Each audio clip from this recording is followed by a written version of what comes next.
Hello ladies and gentlemen, this is Blue Maxima, and as I promised you yesterday, I have a little bit more to talk about than your typical weekly update, channel update thing will let me do, so I'm just gonna talk about it here for the next, I don't know, few minutes. And of course, as always, Darius burst in the background. I've actually been playing it a little bit on and off recently, but the great thing just keeps kicking my ass, so I'm just gonna have to try and find a way around that. So let's just do the usual weekly update thing that I usually do at the end. So there's a bunch of games that got announced this week, and I'm going to try and cover as many of them as I can, mainly because that's what I do around here. But you know, that's the usual thing that I try to do anyway, so I'm not gonna try and say that I can do every single game. I never make promises I'm not entirely sure if I can keep, but I'm going to be doing everything. I'm absolutely going to be doing Extreme Versus Force. I'm absolutely going to be doing Mystery Chronicle. I'm absolutely going to be doing Galgun Double Piece, because they will be sending me code for that. I have asked them for it.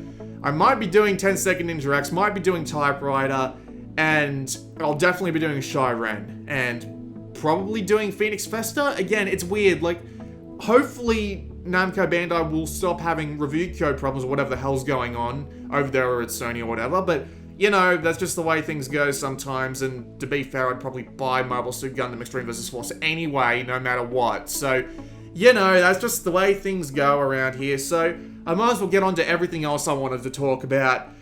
So, Niche Gamer. Those of you who don't know and haven't been following my channel for a while, because I did post a video about this 3 weeks ago or so, I have recently signed on with Niche Gamer, the small gaming website, to do video content for them. And it'll be different from my usual video content around here. Like, it'll be like video reviews and stuff. I'm gonna actually have to learn how to edit. Who would have thought, right? But yeah, I'm gonna have to learn how to edit. I'm gonna teach myself After Effects. That's something I need to get around to doing. But yeah, I'm gonna teach myself all that. I'm gonna be doing videos for them over the next few months. Like, it's not like I'm going to be leaving in 6 months or something, but you know, I'm going to be doing videos for them in the foreseeable future. So if you want to see my videos, I'm going to have a plan. I know people won't like it if I start posting like the stuff I do on Niche Gamer here, because, you know, Vita channel, right? So what I'm going to do is, whenever I do something new for Niche Gamer, it's going to be mentioned in my weekly update. So if you want to keep up with what I'm doing there, and you're not exactly a follower of Niche Gamer for whatever reason, they're a pretty good site. Pretty good site. He's going to keep my ass for saying it's not the best site in the world, but whatever. If you want to follow what I do on Niche Gamer without having to visit Niche Gamer, I will mention everything I've done in a weekly update. So, you know, that's a thing. Second thing about Niche Gamer is that I was actually on the most recent episode of their podcast. They haven't actually done one for a while, so this new episode is something quite interesting because they haven't done one in a while. And I don't know, maybe my entrance has just made everybody wake up and start doing cool shit again. I don't know, and I'm frankly not going to claim to know, but nevertheless, I was on that podcast and I did talk at length a bit about the 999 remaster, which hasn't officially been announced for Vita yet. The minute it is, it gets mentioned on my weekly update, and the minute it is, I'm going to get access to send me code for that pretty much immediately, as soon as possible. But when that happens, it will be mentioned in the weekly update. Don't worry, don't think I've forgotten about it. It's only been implied that it's coming to Vita. It'll be mentioned as soon as they announce it's coming to Vita, which I would find it very hard to believe if they decided not to do that. But anyway, so yeah, we talked about that. We also talked about our favorite games from E3. We talked about narrative in video games and stuff like that. It's an interesting listen, so you know, go listen to it if you feel like it. There is also something else I wanted to talk about. Remember how I did that article 3 weeks ago? Or actually, it'd be more like 4 weeks ago at this point, wouldn't it? I'll go look that up while I'm talking, but yeah. Remember how I did that article X amount of weeks ago? Well, turns out something actually happened from that I keep forgetting to mention.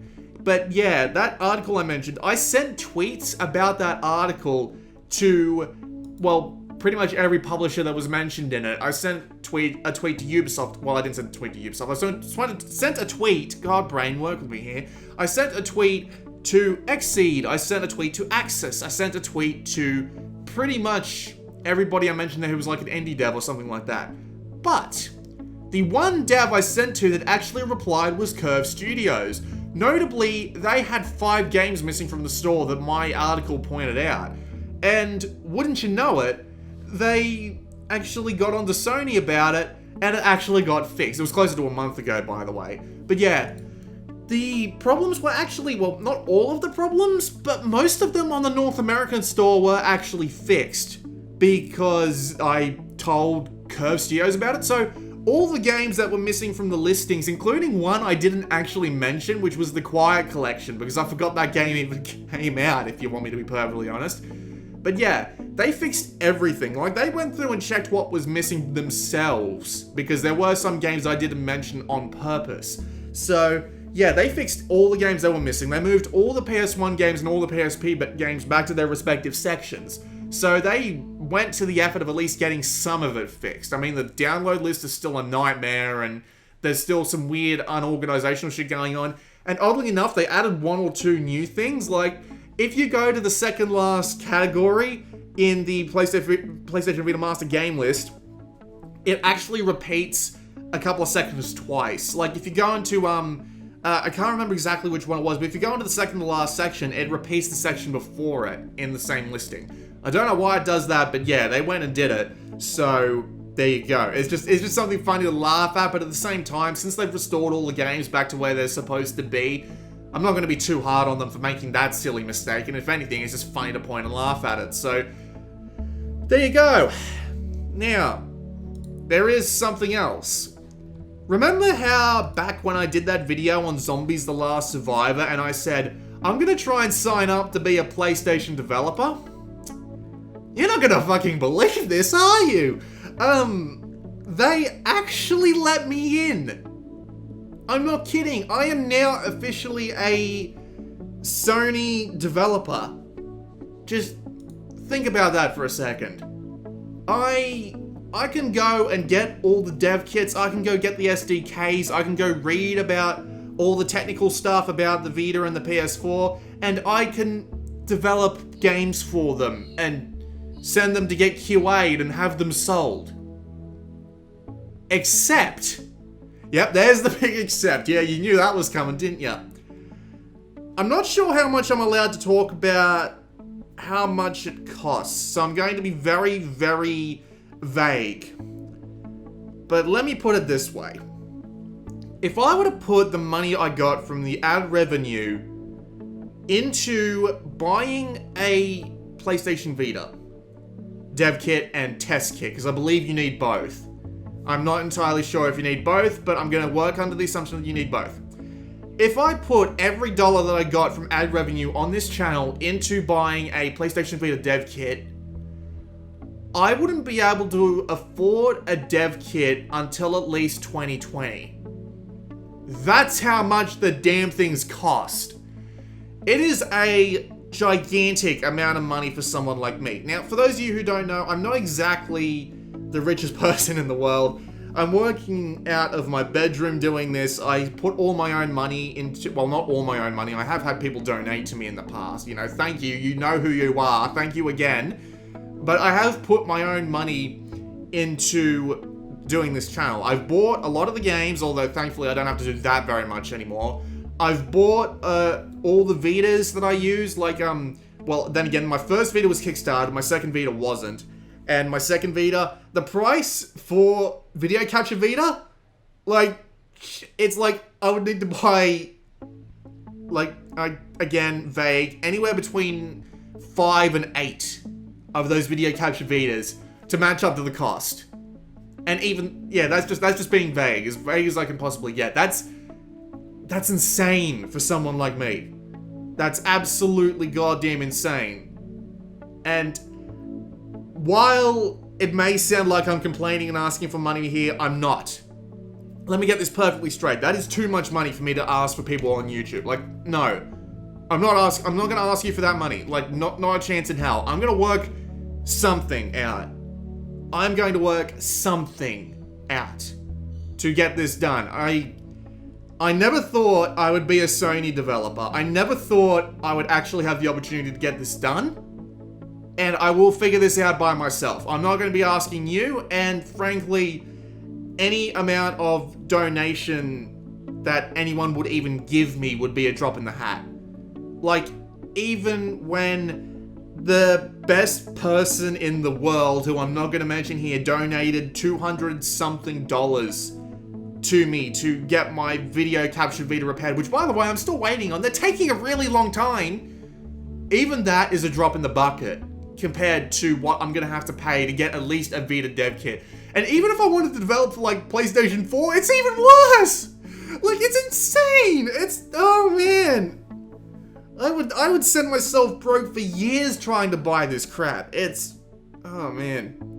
Note for you, if you wanted to get into developing for PlayStation platforms, have very rich friends or, what's the word I'm looking for? The word that is, having credit, like having a initial investment to work with in terms of money. I can't remember what the word is, but I used to know it. So yeah, make sure you have rich friends because God almighty, it's so expensive. But at least I can say that I am a PlayStation developer, even if I never develop anything for it because I never get the money for the dev kit. At least I can say that they let me in and that I could do it if I had the cash. Real shame, because I was honestly actually really looking forward to getting my games out on the Vita. Like, even, like, the minute I got that email that said, hello, we've accepted you into the PlayStation developer program, it actually gave me a little bit of drive to get back into making games again. Like, the ideas started flowing. I started thinking about what I could do, what would work on the Vita, what would even work on the PlayStation 4, and then the big mallet with the $sign on it just gave me a big smack in the face. I know this is just a rant that's basically going nowhere, but apparently people like listening to this, so that was just one of my regular rants, you know, that's just generally what I do around here. I mean, God, if you did want to put a drop in the hat, there's a support button on my channel page, but frankly, don't. Like, don't even bother. Just, seriously. There's no point. And I'll have to figure this out myself in some way, some form. Maybe there's some sort of financing thing I don't know about for Sony developers. I mean, I feel bad for the guy who made Bard's Gold, because I learned very recently that game was made in GameMaker, and GameMaker does let you export to Vita. That's how I planned on making my games. I had a prototype for a game that is going under the working name Firefight Max, which is a reference to a game I made back in high school. I had a prototype working, and just after seeing how much it costs to get a development kit, I'm amazed that guy managed to do it, because apparently he did it all himself. I'm gonna have to tweet him, I'm gonna have to email him, I'm gonna have to ask him how he managed to afford it. Because I'm entirely curious now. I really am, but yeah. So I apologize that like little thing that I promised in Zombies is probably gonna go nowhere, because I mean, that much money for someone like me is basically impossible to get. Like, don't get me wrong, yeah. This has been Blue Maxima. If the Darius Burst mission in the background has some more time left in it, I'll just let it play out. I'll see you all next time.